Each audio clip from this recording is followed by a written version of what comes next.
Olá, eu sou o Marcos Soares, esse é Thiago Pacífico. Olá. Mais uma vez estamos no programa Pode Fala, um lugar aberto para a gente falar sobre saúde mental.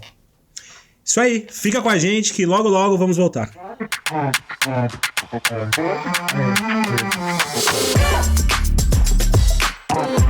Olá, eu sou o Marcos Soares, esse é Thiago Pacífico.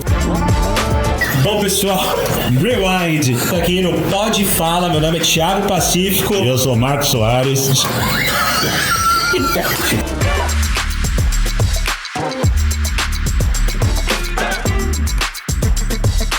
Uma nova programação, um novo espaço de fala.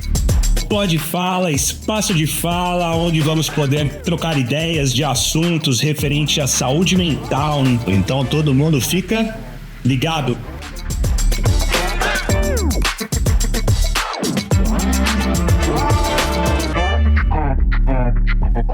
Fala, Tiaguinho, meu Marcos. Querido. Como você tá? Tranquilidade? Preparada? Preparado, e mais Hoje uma nosso vez. convidado é de peso, hein? Hoje é nosso convidado de peso, hein? Psiquiatra Roots. Sabe o que é um psiquiatra Roots? O que é um psiquiatra Aquele roots? psiquiatra raiz. Raiz. A gente vai falar muito disso. Vai na raiz do problema. Com certeza, né? Porque hoje em dia, transtorno mental, hoje em dia no Google, né? A pessoa se 10 minutinhos ali também. 10 minutinhos, né? Então a gente vai entender o que é realmente um atendimento psiquiátrico. Olha só, ele é especializado em medicina do trabalho e especializado em dependência química. Psiquiatra responsável pelo Instituto Rocha Brasil. Mais de 45 anos de experiência. Olha só, eu tenho 49. E eu tenho 4 39. aninhos. Eu estava para nascer, ele já estava Ele se já formando, tava. trabalhando, ensinando receita lá. E assim vamos lá. É isso aí. Como é o nome dele, Thiago? José Carlos de Arruda. Maravilha, doutor. Seja bem-vindo, Seja bem-vindo doutor. ao nosso programa, é um prazer, obrigado primeiramente pelo convite, né? E a gente vai poder falar um pouquinho, né? O senhor vai poder falar um pouquinho sobre a experiência do senhor, sobre a psiquiatria no Brasil e tantos outros assuntos que é bem pertinente para esse nosso programa. Seja bem-vindo, doutor. Grande doutor. Seja bem-vindo, doutor. Eu também ouvi dizer que, claro, né? Um médico com esse currículo só podia ser palmeirense, né? Aí começou. Palmeirense, né? Lá, né, o esporte e a paixão clubística, parte, muito obrigado, né, pelo convite. Estar aqui para mim é muito importante, prazeroso, né? Penso assim, sempre falo, sem querer ser melhor do que médico nenhum da humanidade, mas, primeiro de tudo, você não pode reter a informação, a vivência e não transferir ao outro. Então, estar aqui é um desses pontos, né? De poder estar falando da minha vivência, da minha experiência, sem que seja um mote específico para a psiquiatria. Fiz muito trabalho de muita coisa, muita palestra, muito evento, instituições, dirigi instituições. Meus últimos eventos aí mais recentes, passei pela Cracolândia aqui em São Paulo, onde foi, eu digo que foi um dos maiores eventos da minha vida, como especialização, pós-graduação, nada como uma vivência com o pé no chão e entender de fato No como é que campo mesmo. funciona a dependência química e algumas coisas que a gente vai falar. Por que a dependência química ela é colocada na psiquiatria, né? E aí estou à disposição de vocês aqui, né? E saudações verdes aos palmeirenses, mas saudações àqueles que Preto e gostam branca de também, né? esporte, que vamos falar disso um pouquinho também, o quanto o esporte ele é muito forte para o cuidado de saúde mental de várias as ordens, independente da paixão clubística. Legal. Doutor, né, começando, né, o senhor deu até um spoiler, né, eu queria, né, escutar do senhor, né, do doutor, um psiquiatra, né, em relação ao estigma. E a pergunta é, psiquiatra é um médico de louco? Eu nem gosto de adotar, Marco, essa expressão louco ou doido, né? E uma das coisas que eu falo muito, e mesmo falando com os médicos tanto contemporâneos quanto mais jovens, participando de equipes, eu pergunto, né? E sei que estou falando aqui, e com certeza médicos e médicas estarão me ouvindo, psicólogos, assistente social, terapeutas, enfim, e outras especialidades médicas. O indivíduo que tem diabetes, quando ele pode parar de tomar o remédio? O indivíduo que é hipertenso, quando ele vai poder parar o remédio? O indivíduo que é hipotiroideu, quando vai poder parar o remédio? O indivíduo que tem lúpus, quando vai poder parar de tomar o remédio? O indivíduo que tem arritmia, assim eu vou fazer uma lista de doenças clínicas em que se toma medicamentos e não para. Por que o paciente psiquiátrico, o paciente mental, que toma medicamento e não vai poder parar de tomar muitos dos transtornos? Não pode, ele é taxado de louco. Isso. Alguém que me respondeu, dou minha mão para ser batido. É justamente por isso, né, que o programa Pode Fala é o espaço de fala aberta para certos tabus relacionados à saúde mental. Inclusive, doutor, eu tenho uma frase sua, que estava lá fazendo minhas pesquisas, que diz assim: ninguém é dependente porque quer ou escolheu ser dependente. E esse corpo tem predisposição para aceitar substâncias psicoativas. O que o senhor quer dizer com isso? Que assim, a pessoa ela nasce para ser um dependente em potencial, ela não pode se transformar em um dependente no decorrer da vida. Como que é? 3 pontos, Tiago, para poder entender isso e entender essa minha fala. A predisposição, sem dúvida alguma, né? Eu posso até falar de uma vivência pessoal. Eu tenho 71 anos de idade, 45 de profissão, com 6 anos dentro da faculdade, são 51 anos caminhando na medicina. Convivi na minha adolescência, 12, 13, 14, 15 anos, né? Viemos do Mato Grosso, fomos ao Rio de Janeiro, com amigos, coleguinhas, adolescentes, numa rodinha, né? Como estamos aqui no nosso bate-papo, na nossa conversa, usando droga, inclusive injetável. Mas eu até, às vezes, falo de uma forma que gera controvérsia. Não são essas drogas de hoje, né? Tem muita droga que é potente e tal. Mas eu convivi com colegas e amigos injetando Artane, Perventim, morfina, heroína, drogas pesadésimas. E eu sequer fumei o cigarro comum, que eu não sei nem que gosto tem. Nunca usei. Inclusive eu tenho, e gosto muito de citar o nome dele, que para mim é uma referência dentro da dependência química, muitos conhecem, alguns podem não conhecer, que é o Benedito Negrão Fel. O Negrão me ensinou assim, ele falava para mim, Doc, chamava ele Doc, nós vamos cuidar de um dependente, todo mundo vai falar em volta dele. Alguém vai falar a frase-chave que vai cair a ficha e ele vai parar com o uso.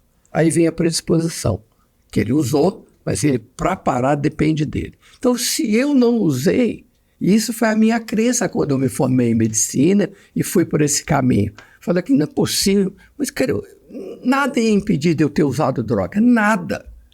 Então, meu corpo não tinha, a minha mente não estava voltada para querer o uso. O senhor cresceu com essas pessoas, né? Sim, caminhava com elas. Sim, aí que tá. Então, eu fui fortalecendo. Aí vai no estudo, vem o segundo ponto, que eu falei de 3, né? O segundo ponto é aquele ponto onde você tem um organismo, né? O álcool nos ensina muito sobre isso, o uso e abuso de álcool. Aí eu quero só fazer um parênteses muito rápido, de 10 segundos. Vamos lá. Detesto que se fale alcoólatra.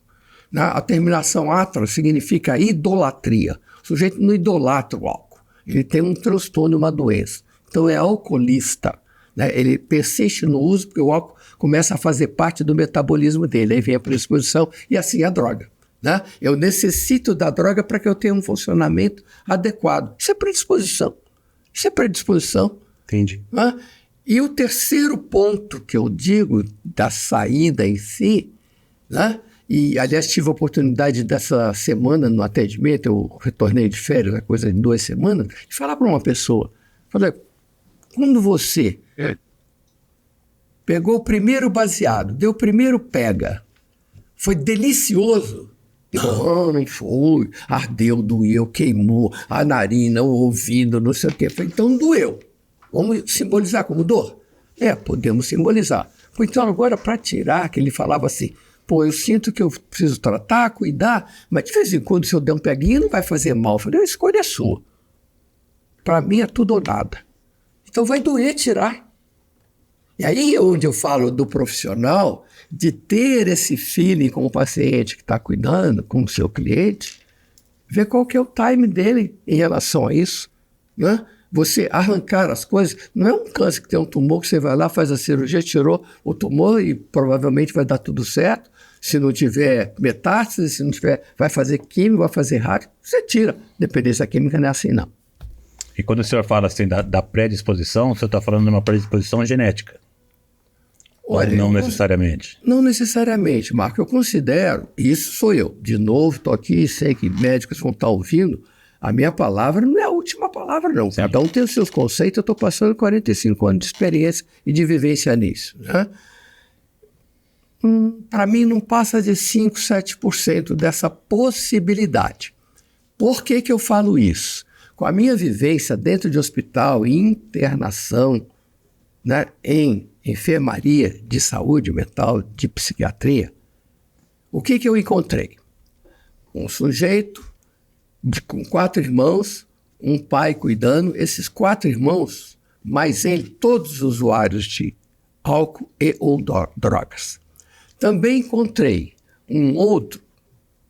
outra família, cujo pai era alcoolista, a mãe alcoolista e também usuário de droga, 4 filhos, nenhum deles dependente químico. Aí eu deixo para vocês analisarem. Então, né, não dá para a gente fazer essa afirmativa. Eu, José Carlos de Arruda, não faço essa afirmativa. Por isso continua uma incógnita, né? De onde nasce? Muitos estudos são feitos, né, Marcos? Muitos estudos foram feitos até o dia de hoje e ainda não se sabe exatamente ali, ó, o fator X é esse. E assim, doutor... Deixa eu só completar uma coisa, Thiago, desculpe. Imagina interromper para completar o questionamento do Marco. Por exemplo, eu falo que eu sou um feliz da escola onde eu estive, que os meus professores, à época, eram dissidentes da Universidade Federal do Rio de Janeiro. Consequentemente, sou da 4ª turma da Souza Marques, que hoje é uma universidade, e soube recentemente que cresceu tanto em know-how, em capacidade, inclusive estrutural, que ela está sendo transferida, ela é em Cascadura, lá no Rio de Janeiro, sendo transferida para a Barra da Tijuca, um bairro que cresceu gigantescamente de alto nível. Não há possibilidade, e o meu professor de genética, falecido, claro, eu estou com 71 anos, presumo-se que muitos dos meus professores já faleceram. Já se foram. Não tem como, né? É simplesmente a referência de estudo de genética médica no Brasil. Professor Paulo Barbosa, não tem como você fazer afirmativa, fazer avaliação de cromossomas, de genes e falar assim, pá, não achei. Para rebater a questão da afirmativa, que é 100% genético, que eu não sei se alguém tiver isso na ideia, eu não tenho. Trabalhando em 2007, fazendo dessas N especializações por aí, né, que eu sempre falo que o maior currículo é aquilo que eu falo, que eu vivencio, que eu discuto e que tenho a humildade de ouvir do meu paciente o que é que exatamente está acontecendo com ele para eu atingir o que ele precisa. O meu conhecimento não serve para porcaria nenhuma se eu não conseguir atingir a necessidade dele. Sim.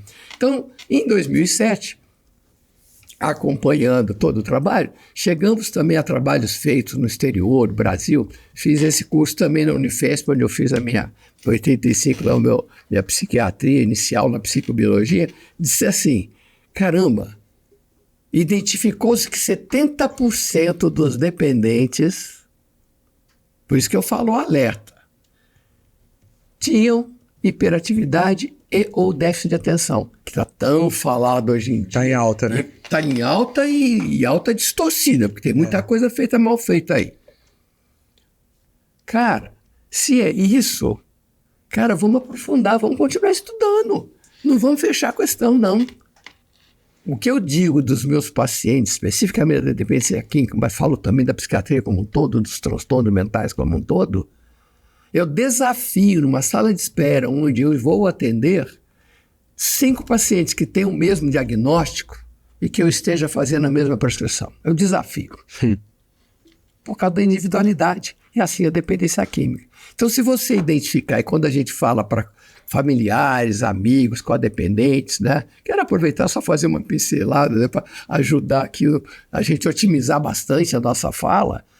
Eu sou um crente de Alcoólicos Anônimos, Narcóticos Anônimos, Fumantes Anônimos, Neuróticos Anônimos, DASA, tudo que vocês possam imaginar, Naranon, Alanon, Naratim, porque ele tudo possível imaginar que chegou à minha mão. Eu devo ter ali uns 40 livros voltados para isso tudo. Sabe, viu o quanto isso é uma coisa, por isso, depende dele, Marco, depende dele, Tiago, sair disso. Você vê ali, é uma sugestão de vida. Por isso a frase tudo ou nada. Tudo ou nada. Né? Que, para mim, que já fui muito criticado, de vez em quando ainda aparecem umas críticas, onde eu falo assim, é tudo ou nada mesmo. Para mim é tudo ou nada. Entrou na dependência, não foi porque quis, foi porque pôde. E sai se ele desejar sair. E por isso a genética, vamos estudar, tudo bem. Isso aí, muito bom. O Marcos defende bastante isso daí, a gente já bateu vários papos a respeito disso, da individualização no tratamento, né, Marcos? Isso até, né, que o doutor falou, né, eu já tive o desprazer de, né, como eu trabalho no meio da dependência química, né, eu já tive alguns desprazeres de ver em unidades de tratamento que tem um kit quando o paciente chega. O kit ali, quetiapina, diazepam, né, um Fernergan.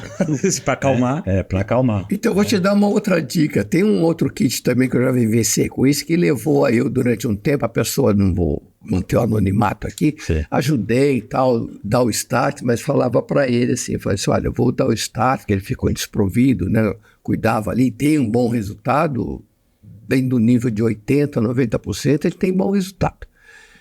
Falei assim, olha, nós precisamos modificar isso aqui. Eu fui lá ajudá-lo, falei, não dá para eu ir o tempo todo, continuar aqui com você, ficar agregado com você. Eu vou dar um start, até a gente achar, inclusive fiz entrevista com outros médicos, até ter um médico que me substituísse lá com ele, amigo, do meio. Do meio que eu falo do meio, né? Uma vez eu falei, deixa eu falar isso rápido. Falei assim, do meio, né? Falei, o senhor é usuário de droga? Não é bem isso, eu sou do meio, porque eu me considero do meio, de entender isso, né? E aí tinha um kit. Foi a primeira coisa que eu desbaratei. Falei, mas não tem condição de você ter um kit. Todo dependente que entra era clorpromazina, que é ampliquitil, diazepam e Fernergan. Dá licença. Falei, Era então, praxe. Falei, eu acho que eu vou... Esse é um outro kit. Esse é um outro kit. Né? Não estou ensinando aí vocês que estão nos ouvindo que funciona. Para mim, é zero. Kit para dependente químico não existe. E doutor, deixa eu te perguntar, né? Porque, né, quando a gente fala de saúde mental, quando a gente fala, por exemplo, de uma consulta, né, no psiquiatra, eu queria entender assim, quais são os tópicos, mas quais são as vertentes que o psiquiatra, ao ouvir o paciente, né, por exemplo, um exemplo, né, o paciente ele está com dor de cabeça, ele bateu o pé, quebrou o pé, ele vai no ortopedista, né, é uma dor direta ali. Né? Quando é uma consulta no psiquiatra, quais são os argumentos do paciente que o psiquiatra precisa levar em conta? Estados alterados da mente, sentimentos, emoções, não, eu estou melancólico, eu estou depressivo. Né? Como que é feito esse aparato, né, para a gente conseguir chegar ali, vamos dizer, no mínimo numa prescrição de algum medicamento? O Marco e Tiago também... Pode falar aqui, eu não sabia que eu ia ser encostado na parede. Tá sendo meio que encurralado, né? Não, eu falo a gente não contou. Coisa e digo para as pessoas, pelo amor de Deus, não entenda Zé Carlos como nenhuma sumidade, não. Porque não sou metido nesse ponto, não. Mas eu sou muito assertivo. Eu até pergunto isso só para complementar a minha pergunta, então, né, porque eu não, de forma alguma, de forma alguma. E assim, é preciso realmente pôr a boca no trombone mesmo. Poder falar. Né, eu falo isso porque assim, muitas pessoas, né, acham que o psiquiatra ele vai receitar um remedinho ali e você vai ter uma vida plena daqui para lá, porque eu vou saber lidar com as minhas dificuldades. Fórmula mágica. Eu tenho um psiquiatra que atende na nossa unidade, né? Às vezes o paciente vai pedir uma medicação para ele e ele fala assim, vai lá conversar com sua psicóloga, vai lá conversar com seu terapeuta, você está precisando de uma sessão, não de uma medicação. Né? Então, eu queria entender isso, né? Até que ponto eu preciso de terapia, até que ponto eu preciso de medicação? Onde que efetivamente entra a necessidade da medicação? Vamos por duas vertentes para poder ficar bem tranquilo, claro, e quem está nos ouvindo entender assim, né? Uma vertente é a vertente técnica, científica, educacional, quando você está com médicos internos, residentes, que têm a intenção de cursar pela psiquiatria, caminhar e dentro da psiquiatria, falar da dependência, parará. Essa é uma vertente. Aqui na nossa fala, né, nós vamos pela vertente da informação, pela vivência, né, a minha vivência profissional. E algumas falas minhas, que eu digo às pessoas assim: você, primeira consulta, que aliás eu não chamo de consulta, eu digo que, assim, olha, você procurou o José Carlos, eu tenho paciente que me chama de Zé Carlos, não faço questão, sabe, o doutor é mestrado, especialização, é papel. É um título só. É papel. Se você tem, tudo bem, é claro que você tem que fazer a formação para você ter gabarito de chegar e dar a alguém a expectativa de que você vai ajudá-lo. Bom, então vamos lá, nessa vertente, deixando o técnico científico do lado, ali no sentido de educacional, tal, bom, de formação médica, né? Antes de mais nada, a minha esposa, ela ainda fala assim, quando a gente vai em algum ciclo social que não nos conhece. Seu marido é médico. Seu marido é médico. Que especialidade que ele é?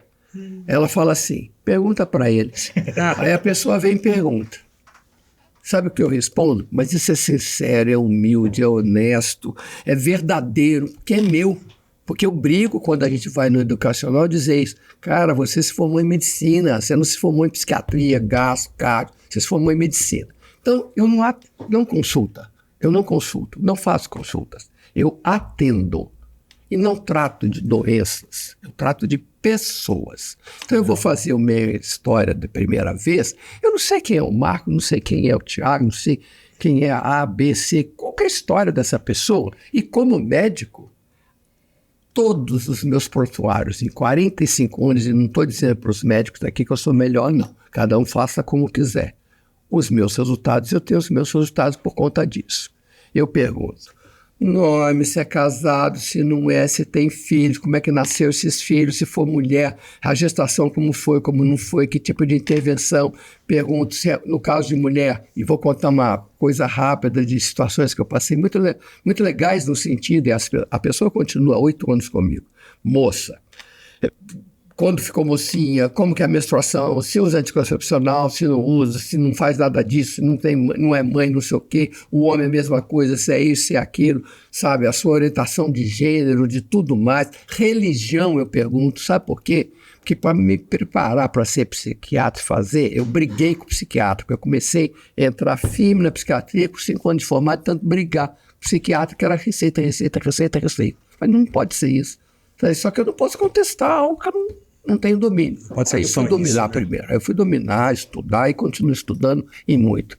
Para vocês terem uma ideia, né? Eu voltei de férias, como falei, há 2 semanas, mas antes, lá a última coisa que eu fiz em termos de estudo, de acompanhamento, como profissional, eu participei de um evento em agosto, um outro em fim de outubro, congresso de psiquiatria, sabe? Eu não tenho 5 anos de formado. Aí eu digo assim, tenho que saber quem é você, tudo isso. Por que eu pergunto religião?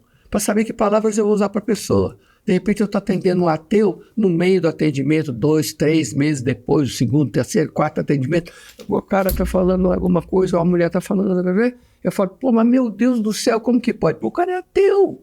Essa frase minha, ela pode ser nociva para o tratamento, para o projeto terapêutico. Então, eu tive esse cuidado de saber, entender que a Umbanda tem 7. E eu sou católico, apostólico, romano, de a missa todos os domingos. Amanhã estarei na missa, quiser me encontrar, vai lá, às 11 horas da manhã, na Igreja da Sé, do lado do coral, que eu estou lá sentado. É minha crença, mas não pode não ser da pessoa. Então, eu pergunto tudo isso na minha ideia inicial, tudo.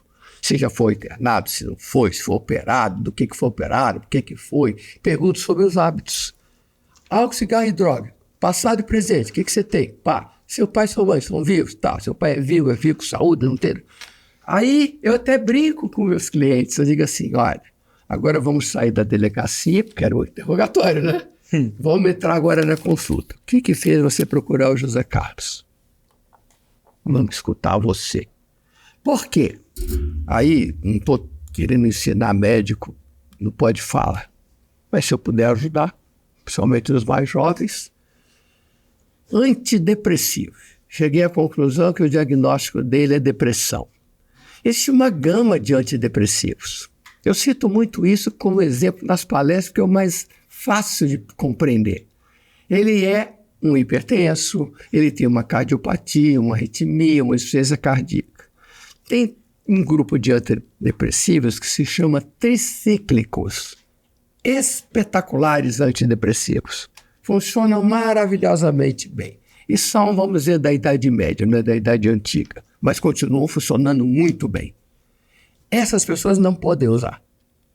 Aí eu me perguntei, quase que saiu, porcaria nenhuma, vou lá e falo, não, você vai usar a mitriptilina. Um dia depois ele está no pronto-socorro com arritmia. Porque o Zé Carlos receitou a mitriptilina? Não, porque não fez uma anamnese. 70% dos diagnósticos de qualquer especialidade começa por aí. E essa especialidade que tem que tocar, a nossa não tem. Vocês conhecem algum exame de imagem para poder ver que o sujeito é depressivo? Pois é. Conhece algum exame de laboratório que você vai dizer assim, esse aqui tem transtorno de ansiedade, por quê? Porque o índice de não sei o que no sangue dele tá, não tem. Essa fala do senhor é interessante, que no decorrer dos estudos, né, de psicologia, psiquiatria, foi uma coisa que intrigou Freud, né? Que na época das histéricas e tal, ele não conseguiu achar ali. Fazia todos os tipos de exame possíveis da época e não encontrava. E aí isso também instigou ele a procurar mais a fundo. Mas não era isso que eu ia falar, só foi um comentário. Na questão tudo ou nada, não estamos confrontando, é apenas pode falar o que quiser. Na questão tudo ou nada, redução de danos. O que o senhor tem a dizer sobre isso? O que foi Cracolândia, nosso trabalho? Redução de danos, né? Qual é a finalidade da redução de danos? É trazer para o tudo ou nada. Ah, tá. Né? Agora, você não pode chegar e impor o tudo ou nada. Ah, se é tudo ou nada, não é dor nas costas, não vou cuidar? Tiago, né? Eu falava lá e, inclusive, encontrei todas as nuances, tanto de governo quanto de profissionais trabalhando na Cracolândia quando eu cheguei. E eu falava assim, não é nada político, pelo amor de Deus, hein? 5 caminhos para cuidar da dependência química. 5 caminhos. O tudo ou nada que o cara topa, a redução de danos, eu preciso ficar fora do circuito geral, né? Eu me hibernar, optar voluntariamente pelo meu próprio cuidado, porque despertou isso dentro de mim, subir num monte e levar uma Bíblia, o Evangelho, segundo Allan Kardec, o Alcorão, sei lá o que, e ficar lá até eu conseguir parar a minha vontade. Até enfiar na cabeça dele que ele precisa. Ele próprio, né? Ou internar, mesmo no hospital, e tomar remédio. Então são 5 maneiras. Desculpa eu usar você como exemplo, né? Não estou te apontando, né? Pô, aí qual que eu vou usar para o Tiago? Qual que eu vou usar para o Marco? Desculpa te usar também. Qual dos 5? Não sei.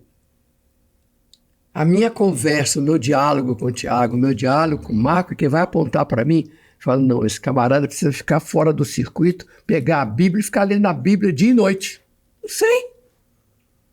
Ou você é um médico ou você é um mágico? Você é um profissional da saúde ou você é um profissional da doença? Mas isso vai dar muito trabalho, né, Marcos? Mas escuta, gostei.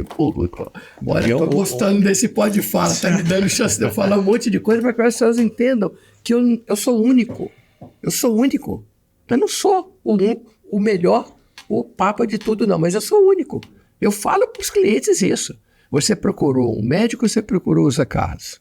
Ah, eu procurei o Zé Carlos, então tá bom. Então nós temos um riscadinho, eu uso muito essa expressão. Nós temos um riscadinho. Se você topar o riscadinho, eu banco. Até eu banco os erros também. Não funcionou? Vamos mudar. Né? Só rapidinho também para falar sobre medicar, né, Marco, nesse sentido, sem querer dar aula aqui, né? Um detalhe sobre medicação em psiquiatria, não necessariamente, né, e eu vou falar uma passagem que ocorreu ano passado, foi comentado dentro de um grande congresso, não o Congresso de Psiquiatria, um outro que a gente faz, um Masterclass, não foi citado o nome, nem vai ser citado aqui por mim, né, sobre essa questão. Ao medicar, você pode, não necessariamente, vamos substituir a medicação, vamos alterar isso ou aquilo. É tipo assim, a bula de um medicamento, universalmente, ela tem que constar assim: 10 mil pessoas usaram essa medicação, 3 tiveram queda de cabelo. É obrigado a constar. Não quer dizer que 9.997 vão ter queda de cabelo. Mas precisa constar. Precisa constar. É os efeitos colaterais ali. Isso. E eu falo isso para os meus pacientes também. Até eu digo para eles, leiam a bula, mas vem discutir comigo. Leia o diagnóstico que eu estou te dando provisório inicial. F alguma coisa lá. Leia, mas não vai ler no Google. Doutor Zé Carlos de Arruda falando sobre bipolar. Não, vai. Associação Brasileira de Psiquiatria, Sociedade Brasileira de Psiquiatria Mundial, Associação Americana, Conselho Federal de Medicina, OMS... Informações técnicas científicas. Mas por que dizem que se lê muito a bula, a pessoa não toma um remédio? De tantos contos. Eu tive um caso a semana passada, ela... fui ler a bula, eu falei, lembra que eu falei para você? É o segundo atendimento, blá, blá, blá, blá, blá, blá. Faz isso. Qual que era a questão? Ela disse, tomei o primeiro, me deu não sei o quê. Aí vem essa história. É mudar o horário, a dosagem, né? Eu penso que o médico, se tiver conhecimento de farmacologia extenso, e deve ter, e eu sou um apaixonado pela farmacologia, raramente eu uso o nome de remédio comercial, eu uso o nome da substância há muitos anos. Isso me levou a raciocinar como que funciona. Não é nenhuma sumidade, Zé Carlos, não.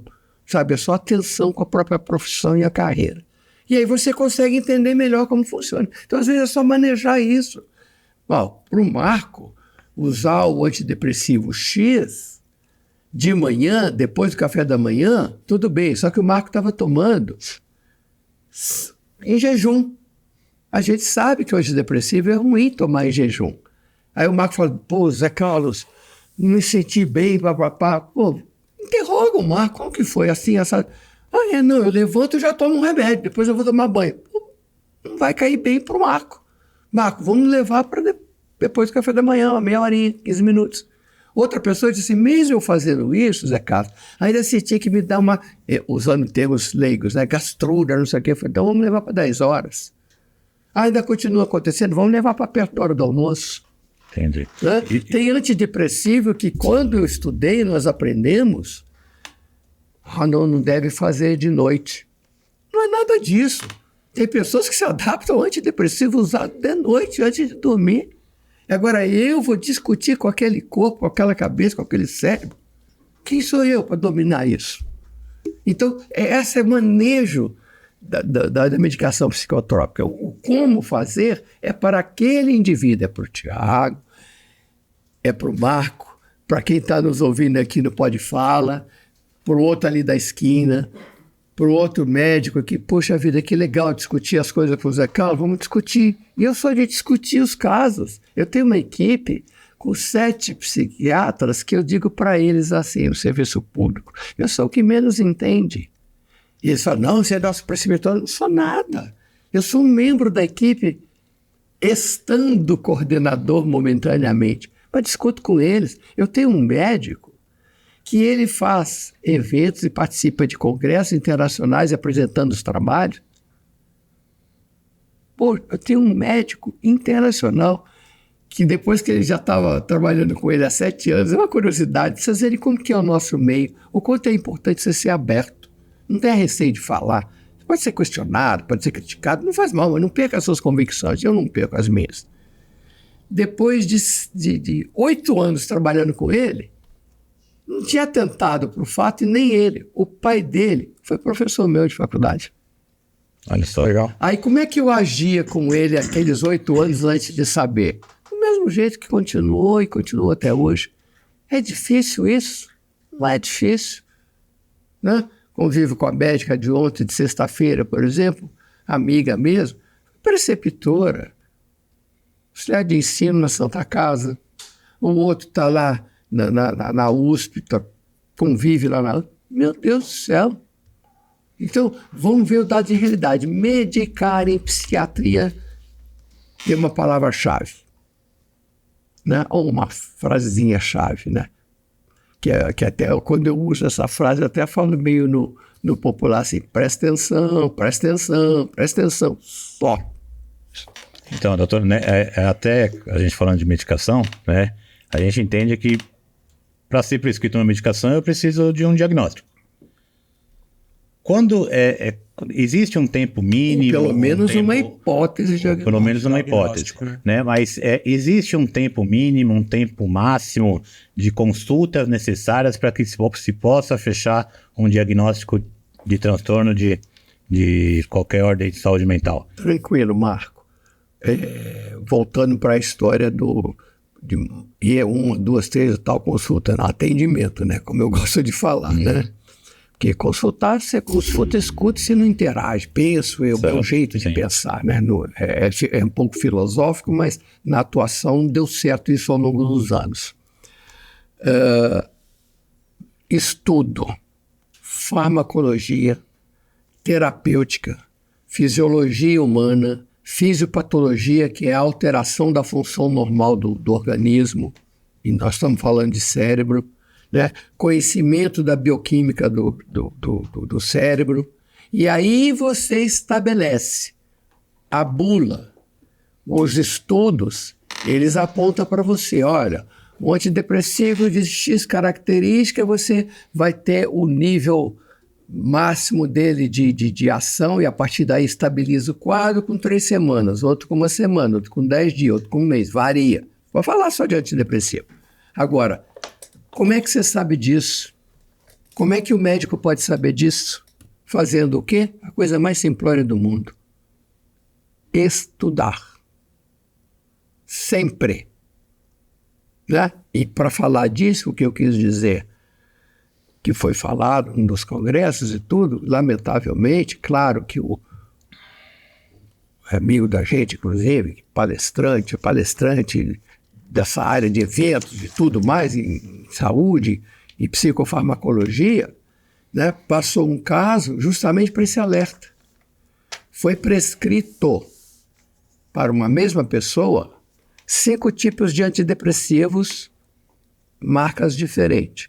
Todos os 5 com o mesmo mecanismo de ação. Eu falo, assume como o colega que estava lá palestrando para milhares de pessoas assumiu falar isso, só não citou o nome.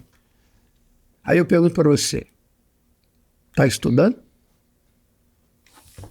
Pronto, falei que dizia o Reginaldo brincadeira, né? Pode falar. Pode falar, né? Vocês disseram que eu podia falar, né? Tá certo. Doutor, vou fazer 2 perguntas.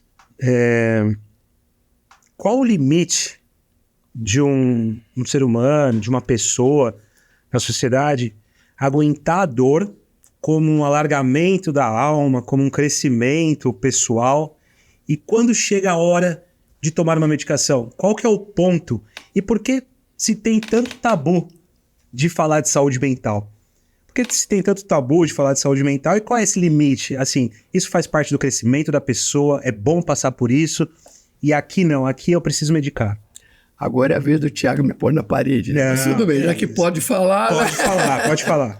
Bom, individual, personalizado, características únicas de cada ser humano, Thiago.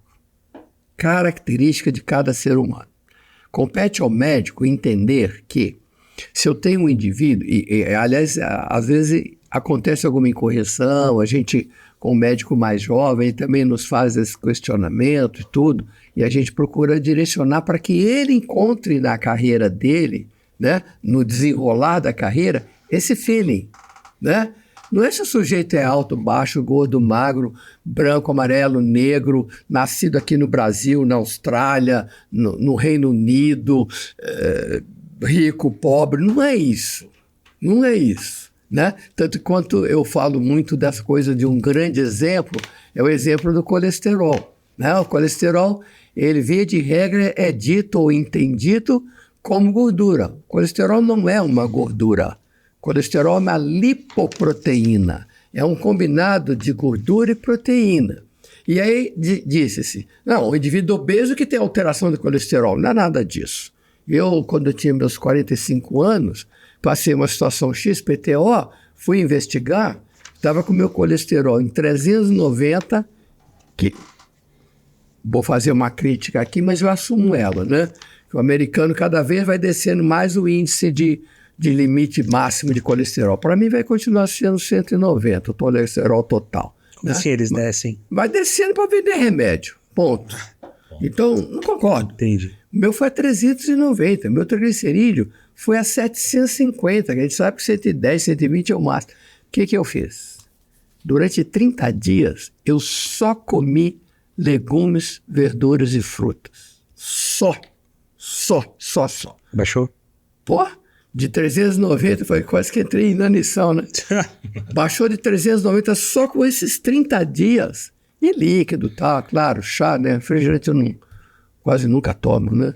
E sucos de fruta. Eu já não botava açúcar, eu acho que era uma predisposição para saber que aos 69 ia aparecer o diabetes para mim, né? Marco, é o cuidado. É o cuidado.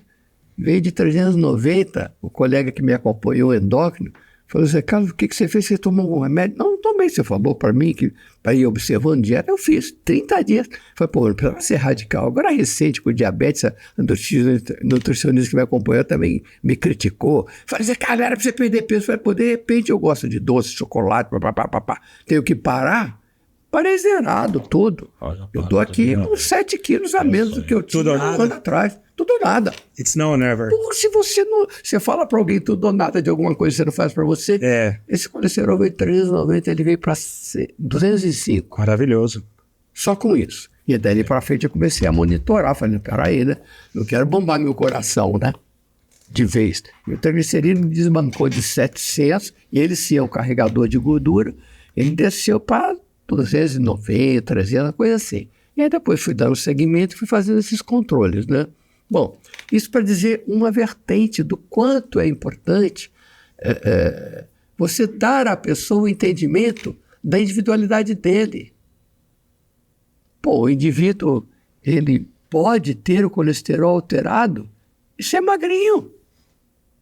Isso é magrinho. Eu nunca fui obeso, tive um período um pouquinho de sobrepeso, uma coisa pequena. O MC não foi lá no teto. E o colesterol foi 390.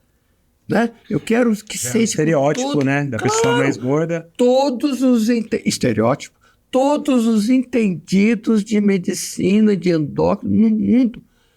Eu aceito, pode, me questiona, mas me prova. Então, isso para demonstrar a individualidade. Quando você vai falar de psicotrópico, cérebro humano, cara, você é um mago, você é um bruxo, você é mágico, você é o quê? Uma pitonisa? O que você é? O seu médico. Analisa individualmente. A probabilidade de acerto seu cresce gigantescamente. Rapidinho, eu tive um professor meu de psiquiatria, saudoso, eu pude estar aí nas férias uma semana rever meus amigos lá do Rio de Janeiro e passar lá na frente da Praia Vermelha, Universidade Federal do Rio de Janeiro. E agora já foi tudo para a Ilha do Fundão, mas ainda está lá. Né? E passar na frente do Pinel, por onde eu, no 4º ano de medicina, passei pela psiquiatria, e tinha um professor Pose, ele falava assim, lidar em psiquiatria. A doença mais grave da psiquiatria é a esquizofrenia. Ele falava assim, e assim nós aprendemos. Vai do lado da pessoa, interpreta como ele está interpretando a alucinação, o delírio, as coisas todas dele, a história dele estapafúrdia, e tenta fazer e trazer ele para um olhar para ele entrar numa estabilidade, já que esquizofrenia você não pode parar com remédio nunca, né? Lembra da minha fala do início que eu falo, né? Diabético, eu nunca vou deixar de tomar meu metformina, nem deixar de tomar meu anodipino para pressão. Uma vez esquizofrênico, sempre esquizofrênico? Eu não acredito na cura da esquizofrenia. Agora, eu preciso dar para esse camarada quilos de haloperidol, de antipsicótico, clorpromazina, olanzapina, quetiapina. Não preciso, né? Eu tenho amigos meus que dizem assim, cara, você tem que ter cuidado, porque você pode estar do lado aí num shopping, não sei o quê, dos psicóticos que o Zé Carlos cuida. Porque tem que ter interação social, tem que interagir, tem que ter... Aí você baixa a medicação no momento que ele está mais estável. Os meus pacientes é uma coisa impressionante. Eles sabem qual sintoma que está dando e qual medicamento que está faltando ou que eu diminuí a dose, ele próprio já sobe até chegar na consulta. Zé Carlos, eu aumentei não sei o quê, por causa disso aqui. Porque eu sou mágico? Ou porque eu sou médico e estou me curvando diante da realidade daquela pessoa, da doença dele, do transtorno dele. Eu nem gosto também de chamar doença, acho que é a primeira vez que eu falei doença aqui, né? Transtorno dele. Individualiza sempre, Tiago. Para mim, é sempre assim. Aí você vai lá, reverte o processo e consegue. Medicamentos de psiquiatria, se eu tiver colegas ouvindo que saibam disso, ou que não saibam, nunca se atentou por fato, por um outro motivo, não é por ignorância ou por desdém, não querer estudar medicina, nada disso não. Me mostra 2 medicamentos psicotrópicos que são da mesma cor, do mesmo tamanho, da mesma textura. Difícil. Eu não sei quem que pensou isso. Esse estudo, eu não cheguei nele. São diferentes para facilitar que o paciente, os meus pacientes chegam e falam assim, então, como que tá? A clorpromazina é uma drágea, não é um comprimido, ele não é macetado, nem com seco, é uma drágea e é brilhoso. Ele sabe. Ele fala, aquele laranjinha grandinho, que aparece uma bolinha, brilhoso, tá bem, eu estou me sentindo bem com ele. Ele sabe. E você tem que falar. O haloperidol, por favor, não confunda, hein? O haloperidol, ele é pequenininho, redondinho, é comprimido, ele é lisinho em cima, tem um pozinho azul. Ele sabe. Aí ele fala, o meu antipsicótico é a clorpromazina, que eu sei que é laranja e uma drágea é brilhoso. O azulzinho, lixadinho, é o haloperidol. Tá por dentro. Cara, de quem é o transtorno? Por isso que eu falo, Marco. Você pega também o psicotrópico de preferência dela, né? Porque essas características deixam que ele fique mais, assim, parece que ele pega um amor na medicação ali, né? E vai fazer o que você fala, porque é a história que eu falei no início do riscadinho do Zé Carlos. Eu falei, você quer que eu te trate? Mas tem um riscadinho do Zé Carlos, é esse aqui. Eu vou bancar. Não deu certo, a gente muda. Ontem eu atendi uma moça, rapidamente. Ela passou comigo em 2020. Ela tinha um psiquiatra de referência desde os 18 anos.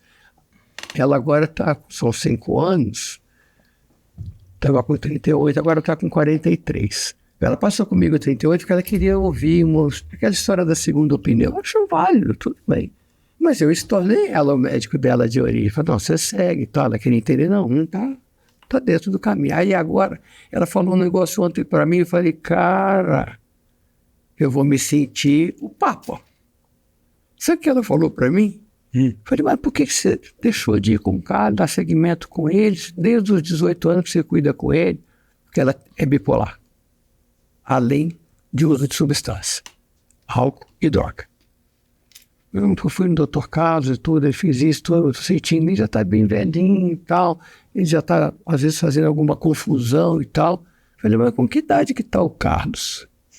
75 anos, nossa, quase que eu caí da cadeira porque eu tô com 71, né? Falei, como que é isso? Já tá velhinho? Isso aí é sacanagem. Falei, como que é isso? Porque são nuances do dia a dia, então se aproxima a pessoa. Por isso, ficou muito feliz com a proposta que eu fiz. Legal. Mantendo a medicação que ele vem fazendo, não tinha por que mudar, acrescentei e em função da coisa do alcoolismo, que era a única coisa que ela não ficou, que ela está já abstendo da droga, uma medicação específica para conter, que eu acredito muito, que é a naltrexona. Muito bom. Doutor, a gente já está até, inclusive, né, chegando no final da nossa bate-papo. Esqueci de falar do estigma. Sim, com certeza. E eu queria trazer uma outra provocação, né? A gente estava conversando, né, antes de a gente começar o programa, a gente estava conversando e falando sobre futebol, né, falando sobre Palmeiras, né, seu palmeirense, e eu corintiano, Thiago palmeirense. A minha pergunta né, trazendo agora, né, é uma provocação, né?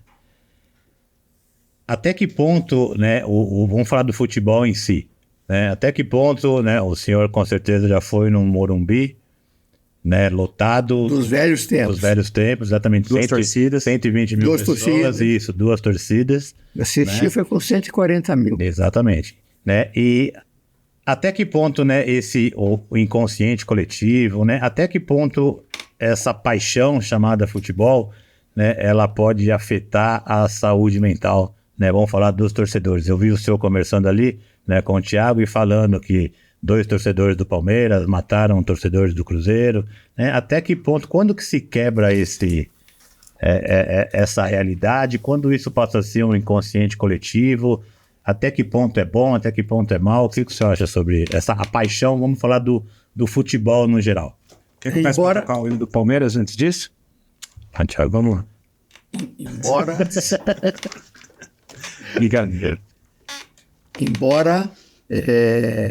a gente está entendendo a colocação tudo, mas agora não foi na parede, agora você me botou junto da massa corrida lá e das pedras no meio da parede. Mas tudo bem, né? Eu, fazendo a minha faculdade no Rio de Janeiro, né?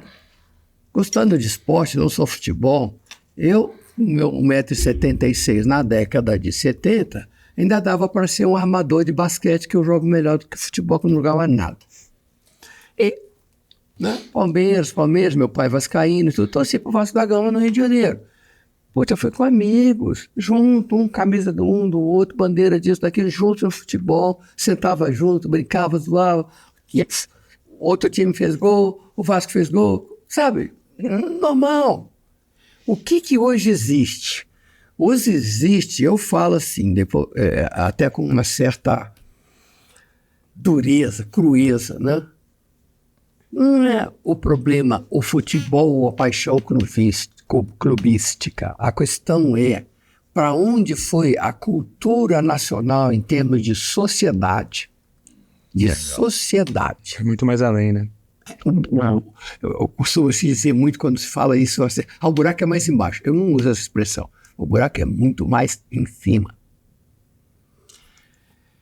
Você vai para uma eleição, é como se fosse uma disputa, uma guerra. É a polarização, né, doutor? Polarização. Tudo virou... Em todos os sentidos. Ou eu sou um, ou eu sou outro. Você entra dentro de um restaurante, por acaso alguém chegou, não percebeu que estava ali na espera, já entra, o outro já vai, cata pelo braço e fala, não, peraí, não, estou na sua frente.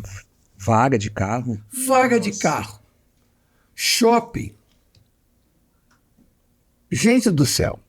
Então, isso extrapolou no esporte, que é um lugar que aparentemente, falo esporte, porque isso acontece também no voleibol, no basquetebol, no rugby, no tênis, até o tênis que é, de certa forma, mais elitizado. Gente do céu, é cultura da nossa sociedade em deterioração. E não é só Brasil não, viu? Não é só Brasil não. Mas nós temos que cuidar de Brasil, né? Sim. Então, isso tudo refletiu no quê? No ânima do indivíduo, aí falar da questão mental, da vivência que ele tem. Eu sou desprovido de situação, de novo, só falando, não entrei em política, mas sim em dado de realidade. Da dificuldade que eu tenho de transporte, de educação, de escola para o meu filho, de alimentação. Nossos alimentos estão uma qualidade muito ruim, né? Da dificuldade financeira, de eu poder ter uma simples camisa polo. Eu tenho dificuldade, essa soma de tudo, né? Eu queria um teatro, pô, não tenho condição de ir num teatro, que não é caro. Se você vê em nível de cultura, pelo amor de Deus, um cinema, assistir um filme adequado, né? Vou para a televisão, o cara quer ver filme de violência, de não sei o quê, sexo e tudo mais. Então, essa deterioração refletiu na coisa do esporte, a ponto disso que é lamentável. Né? Então, a tendência... aí, né, Thiago? Pelo amor de Deus. A tendência é piorar, então. Eu não vou dizer para você que a tendência é piorar. Eu diria para você que a tendência é que, se não houver uma intervenção, nós estamos criando mais e mais gangues que vai sair do estádio de futebol, do ginásio de esporte, do campo de golfe, para outras áreas. José Carlos de Arruda. Se alguém quiser saber meu RG, eu falo. Se quiser saber meu CRM, eu falo. Meu CPF, eu falo. É para isso que ele está caminhando. E a falta que eu falo do Brasil não é de um grande presidente, um grande governador, um grande prefeito. Nós precisamos de cidadania, honestidade de princípios. Gravo meu pai que falava que verdade é uma palavra, mentira é uma história. E fraternidade, família. Muito bom. Doutor. Pode contar. Fala aí. Doutor, antes de chegar no estigma, né, que a gente quer pontuar isso daí a respeito da saúde mental, eu queria perguntar para o senhor a respeito, uma área que o senhor também detém, que é uma palavrinha que tem muitas palavrinhas que estão em alta, né? Tá muito em moda, muita coisa. Eu não sei se alcança a profundeza necessária das palavras ou se só arrisca a superfície. Burnout. Burnout é uma palavra que hoje em dia está em alta também. E o que é o burnout? O que é o sofrimento psíquico de um trabalhador numa empresa? Eu entendi, né? Eu acho que o burnout existe, doutor. Ou é uma invenção da indústria farmacêutica? Assim como o TDAH, né? Porque são doenças novas, né? Agora, se eu sou mais imperativo, eu tenho TDAH. Se eu estou estressado no meu trabalho, estourou o burnout, né? Existe o burnout, doutor? Bom, agora vocês me jogaram para o outro lado do muro, né? Da parede. Pra lá, pra cá. Já arrebentou aqui que eu fui pro outro lado. Mas tá saindo bem, tá saindo bem. Com toda... De novo, José Carlos de Arruda, sem querer ser a sumidade ou a última palavra. Na classificação 10, não consta o burnout. Na classificação 11 já começa a constar. Eu coloco muito claro como eu penso. Tem pessoas que dizem, doutor, o relatório, o cara disse que eu sofri tal lá na empresa, papai, tudo bem. É burnout? É burnout? Quer burnout? Quer burnout? O que é o burnout? Põe alguém aqui e tenta bater o martelo para mim e dizer o que é. Então não sou eu que vou bater o martelo. Eu prefiro ir pelo caminho de que o que a gente tem... Eu falo a gente tem, desculpa, não estou impondo aí aos nossos ouvintes aqui do Pode Fala, né? Nem dizer para o Tiago e para o Marco que é isso que eu vou falar, é a verdade absoluta. Aprofundar sobre bullying. Bullying ficou muito voltado para criança e adolescente. O adulto não pode sofrer bullying? Vamos aprofundar. Não pode sofrer bullying no trabalho? Ah, tá, entendi.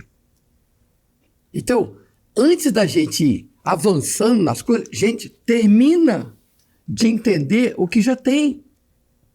Antes de criar outras palavras. Agora, quem sou eu? Um grãozinho de areia nas praias de Copacabana, ou nas praias de Ubatuba, ou nas praias de Santa Catarina, aquelas maravilhosas praias que tem lá no litoral de Florianópolis. Não sei. Então, é isso que eu falo, do aprofundar e o estudar sempre.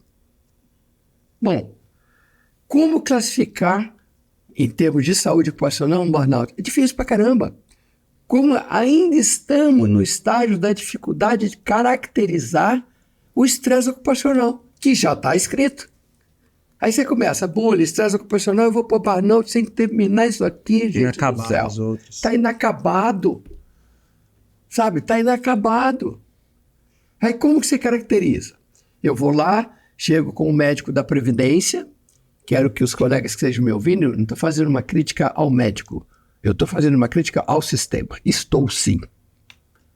Que dá ao médico da Previdência um limite de autonomia dele decidir como médico propriamente. Engessa ele. Engessa. Por isso, eu que sou um debatador eterno com os meus colegas da Previdência, de não é, como médico do trabalho, mas não posso contestar. É dado ao médico da Previdência autonomia total. Eu quero que algum médico da Previdência sente comigo e diga, não, Zé Carlos, eu tenho autonomia total, como médico, como ato médico, como está previsto, prescrito pela nossa profissão. Então é difícil. Aí eu chego com um burnout, como é que eu lá estou lá na Previdência para tentar... Hoje eu vou bancar isso, vou chancelar todos os casos que me chegam com hipótese de que seja um burnout. Como? É difícil. Eu vou falar uma coisa para vocês. Não é defendendo a classe médica, não é isso não. Mas eu tenho um sobrinho neto que formou agora, o ano passado, inclusive a formatura dele lá do... Enfim, vai ser dia 21 de fevereiro, 21 de fevereiro. Que provavelmente ele vai escutar, porque eu falei para ele que ia ter esse tio, eu quero ouvir. Eu disse para ele duas coisas. Ele tem um neto, está indo para o 4º ano de medicina, esse ano na UFRJ, do Rio de Janeiro. Por escolha deles. Foi a indução minha. Aos dois eu disse assim, primeiro, não escolha a especialidade durante o curso de medicina. Não escolha. Porque aí a sua cabeça vai para aquela especialidade e as outras você vai escutar male-male. Isso é conceito meu. Boa dica. A segunda coisa que eu disse a eles é assim, quando vocês estiverem formados lá na frente, vamos ver se o tio vai estar e o vô vai estar vivo ainda, para poder dizer para vocês as preocupações que é exercer a medicina no Brasil. Tudo que a gente faz, a gente tem um médico, que eu não sei por que cargas d'água, mas eu rejeito. Respeito a empresa, mas eu rejeito o método. Se tornou no concorrente dos médicos do Brasil, esse médico. Ele quase que dita normas para o leigo, o Dr. Google. Com certeza. Cara, você é médico, traga o paciente para você, esqueça. É válido? O Google é válido, claro que sim. Eu tenho um Gmail, como é que eu vou falar que não presta? Não é assim. Mas, pô, e tá lá e põe as informações. Quando eu falo para o pessoal, eu falei já isso hoje aqui. O meu paciente, você não vai consultar sobre bipolar. O doutor José Carlos de Arruda falou sobre isso. Não, vai em órgão oficial. Não sou contra o médico colocar isso, aquilo, informação. Quanto mais informação, melhor. Mas você depure a informação, avalia. O doutor Tiago vai falando sobre bipolar por um ângulo, o doutor Marco por outro ângulo, o doutor José Carlos assim. Aí você depura para você fazer um consenso para o entendimento. Assim vai em frente. Então, é muito complexo você chegar e bater martelo para tudo. E o burnout, ele veio de um jeito assim, torto. Sou eu, José Carlos de Arruda, que estou afirmando. Posso ser contestado no podcast, pode ter gente que fala que não concorda, em história, tudo bem. Livre-arbítrio, porque eu não sou democrata por democrata. Eu tenho índole democrata. Sabe? Livre-arbítrio, a fala livre de todos, participo de um monte de coisa, nem tudo que eu falo concorda comigo, mas se você discordar, me embasa a sua discórdia, porque a minha discórdia de algo de você, eu vou embasar, e depois eu vou ver se chegou no consenso, vai. Embasamento científico, ou pelo menos de pesquisa, né? E aí, Marcos? Aquela pergunta? Do estigma? A nossa pergunta do estigma, que é assim, doutor José. Eu e o Marcos, quando trouxemos essa ideia, do Pode Fala, nós quisemos realmente, assim, trazer esses temas, né? Que são tabus para a sociedade. E, assim, não é hoje, né? Se arrasta na história aí da humanidade, esses tabus. E um dos estigmas, além da dependência química, da medicação, tomar ou não tomar... Ir no psiquiatra ou não, né? Porque assim, parece que é vergonhoso. Se eu falo que eu vou no cardiologista, tá tudo ok, muito legal. Se eu vou no otorrino, perfeito. Putz, marquei um psiquiatra. É como psiquiatra? Eu vi isso esses dias, semana retrasada na minha empresa, né? Eu falei para uma técnica na enfermagem, eu falei, se eu fosse você, eu faria uma consulta com o psiquiatra. Ela se ofendeu, doutor. E é da saúde. E é da saúde e se ofendeu. Muito Mas obrigado, como assim? Thiago, Eu não sou louca. Assim... Muito obrigado, Thiago e Marco. Vocês acabaram de meter a mão naquele buraco que vocês fizeram. E me resgataram de volta para cá. Ótimo. Sabe como que é isso? Sabe como eu penso isso? Nossos queridíssimos ouvintes do Pode Fala disseram que eu podia falar, então eu vou falar. É simples. Eu vou fazer uma pergunta, vou deixar 15 segundos para vocês dois poderem me dizer e deixar o nosso ouvinte aí do Pode Falar. Qual é o tipo de cidadão que tem o maior número de apelidos tipo de cidadão que tem o maior número de apelidos? E aí, Marcos? Acho que ele cansou de ser confrontado, encostado contra a parede e devolveu. Gente, né? Ah, devolvi, claro. Devolveu com garbo e elegância. E eu não faço ideia. Você tem ideia, Marcos? Não faço ideia. O paciente psiquiátrico, ele é chamado de doido, louco, pirado, xarope, tantã, Pinel. Pinel. Pirola. Pinel era um grande autor Foi. e grande psiquiatra. É o que mais tem apelido. Acabou sendo pejorativo, né? Fechou? Fechou. Esse é o grande estigma. Ninguém tem mais apelido. Ninguém. Pelé que era apelido, rei do futebol, mago do futebol, dos que eu tenho lá de trás, né? Sim. Atleta do século. Tem 4. Eu falei de psiquiatria aqui, só de psiquiatria eu falei 6. Mas tem mais. Muito mais. Se Muito ficássemos mais. aqui... Tantã. Tantã. E aí vai. Uma pessoa que sofre de pressão alta não tem um apelido. Qual que é o apelido? Não tem. Exato. O diabético também não tem. Diabético também não tem. Ele tem o... O Pelé, você tem o Pelé, porque nós falamos de esporte, né? E falando de futebol, é irrefutável, né? Um dos maiores atletas do século, como ele foi chamado, né? Tem 4 apelidos. Verdade. O Olha só. atleta do século. O paciente psiquiátrico tem. O dia que vocês quiserem, eu vou falando para vocês, porque tem 19. Isso acontece. Dá pra mudar? Você acredita na mudança? Sociedade, que eu acabei de falar lá atrás. Sociedade, né? Me fale um país no mundo que tenha se desenvolvido, crescido de alguma maneira, sem entrar em mérito político, na qual o indivíduo, país desenvolvido, o indivíduo não foi educado e adestrado. Não tem sociedade perfeita também não estou falando isso não. Para que ele entenda o que é pátria, o que é educação no sentido de interação com o outro ser social e o que é cultura no sentido educacional. E com a aplicabilidade dessas 3 coisas. Esse seria o país perfeito, que não tem. Mas se você pegar os países avançados, você vai ver. Eu tive 2 oportunidades de ir ao Japão. O Japão foi dizimado na guerra. Foi. O Japão são cidades-ilhas. Nós tivemos mais recentemente, aí, há menos de 10 anos atrás, a usina de Fukushima, que estourou lá e arrebentou tudo com o tsunami e tudo mais. Mostrou pontes que, inclusive, eu até arrepiei, estou arrepiando de novo, porque eu vi uma ponte onde eu passei. Sem reconstruir em 15 dias, de uma ilha para outra. Vocês lembram desse detalhe? Que foi, Não lembro. saiu no noticiário, foi fantástico. Mas não duvida.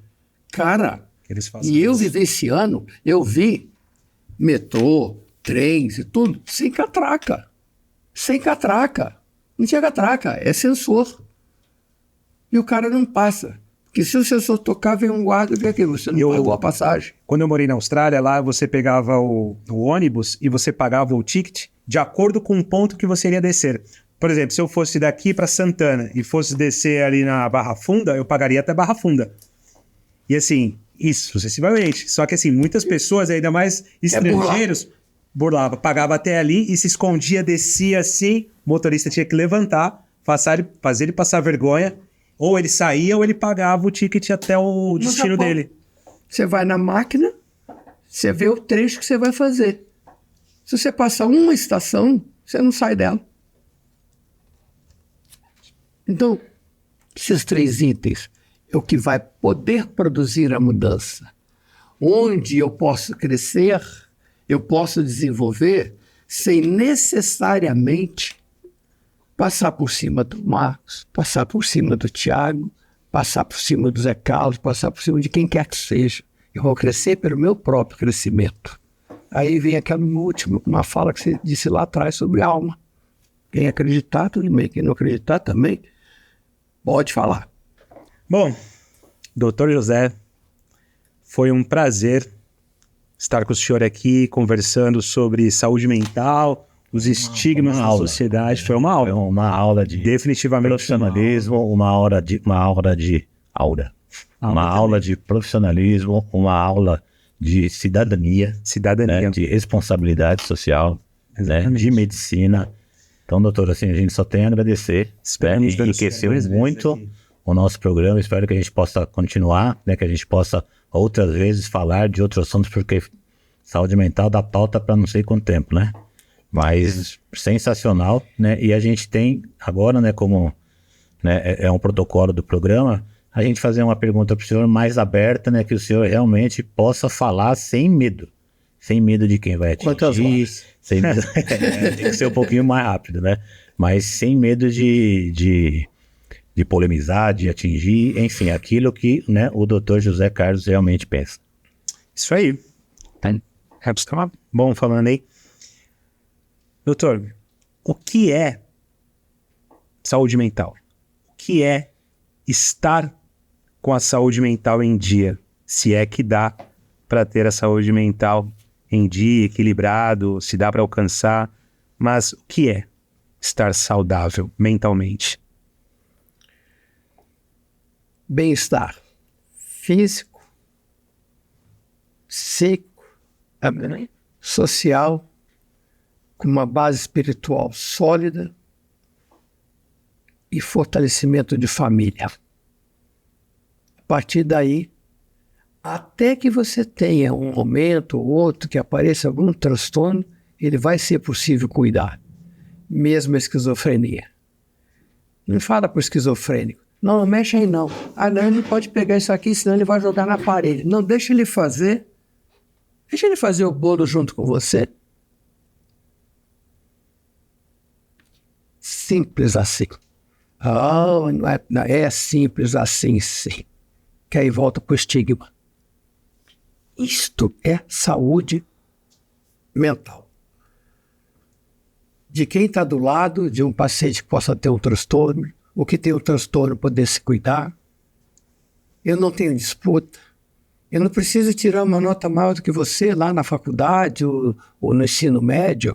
Eu preciso apenas e tão somente entender o conteúdo. Falei? Consegui responder? Maravilhosamente. Perfeitamente. Impecável. Doutor, mais uma vez, muito obrigado pela participação do senhor. Foi um bate-papo super agradável, Eu que fico super feliz. construtivo. Nós agradecemos. Obrigado por isso, doutor. E esse foi mais um programa Pode Fala. Pode Fala. Até semana que vem. Até. Oi.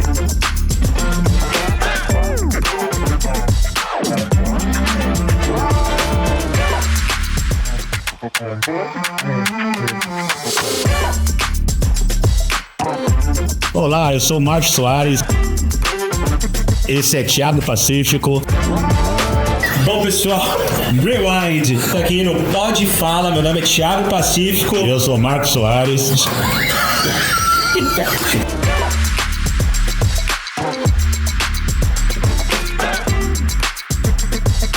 Uma nova programação, um novo espaço de fala. Pode Fala, espaço de fala, onde vamos poder trocar ideias de assuntos referentes à saúde mental. Então todo mundo fica Ligado?